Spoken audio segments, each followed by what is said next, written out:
আমি প্রথমে স্বামী রামানন্দ তীর্থর কাছে যাব। স্বামী রামানন্দ তীর্থ, রামনবমীর অনেক শুভেচ্ছা আপনাকে। শ্রী রামচন্দ্রের জন্মতিথি উপলক্ষে আজকে গোটা বাংলার হিন্দু সমাজ এক হচ্ছে দেখতে পাচ্ছি। আপনার কি মনে হয় এটা সামাজিক এবং পলিটিক্যাল রাজনৈতিক বার্তাও বটে? এটা কি রাজনৈতিক এবং সামাজিক প্রভাবও ফেলবে? বলুন মহারাজ।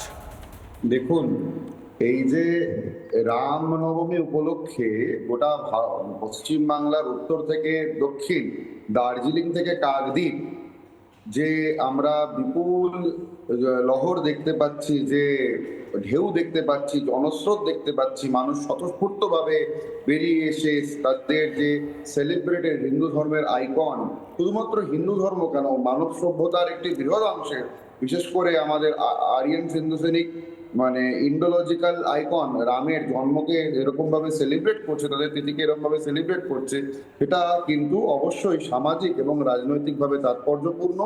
কারণ বিগত বিস্তীর্ণ শতকের পর শতক ধরে বিশেষ করে বাংলার এই অংশে হিন্দু জনগোষ্ঠী যেরকম ভাবে নিপীড়িত নির্যাতিত হয়েছে, তার থেকে শিক্ষা নিয়ে এবং অতীতে কোনো সরকার তার যথাযথ প্রতিকার করছে না, বর্তমান সরকারও এই বিষয়ে উদাসীন, এগুলি মানুষ উপলব্ধি করেছে এবং মানুষ স্বতঃস্ফূর্ততার সাথে তাদের নিজের অস্তিত্বের অস্মিতা প্রকাশের জন্যই রাস্তায় নেমেছে বলে আমি মনে করি।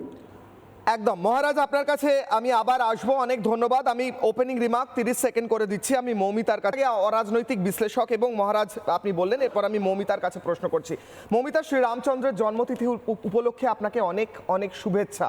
আমার প্রশ্ন হচ্ছে, বাংলার ইতিহাস এই নিয়ে আমরা আগেও কথা বলেছি, রামচন্দ্রের সঙ্গে ওতপ্রোতভাবে জড়িত, সে কথায় পরে আসছি। আমি বর্তমানের প্রশ্নে আসি।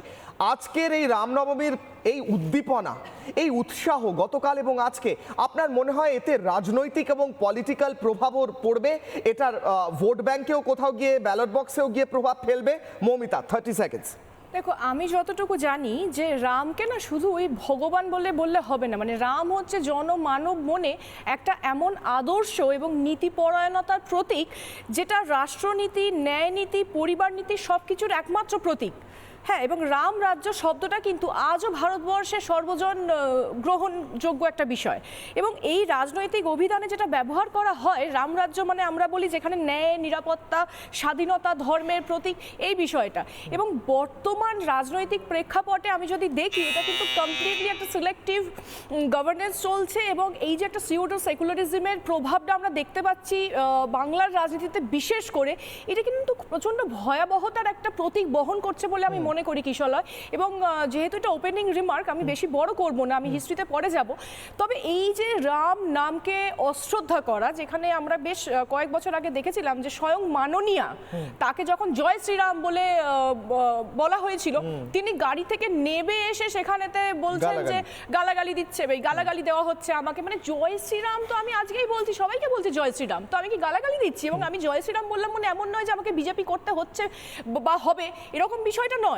আমি একজন পশ্চিমবঙ্গের স্বাধীন নাগরিক, সব থেকে আগে আমি ভারতবর্ষের একজন নাগরিক। জয় শ্রীরাম বলার অধিকার আমার জন্মগত, আমি জন্মগত এই অধিকার নিয়ে জন্মেছি। আমি বারবার বলবো জয় শ্রীরাম, কারণ ক্ষমতা নেই আমাকে এখান থেকে। কেন বলবো না জয় শ্রীরাম? বলবো না কেন? আমার আরাধ্যকে আমি জয়ের ধ্বনি দেব না কেন?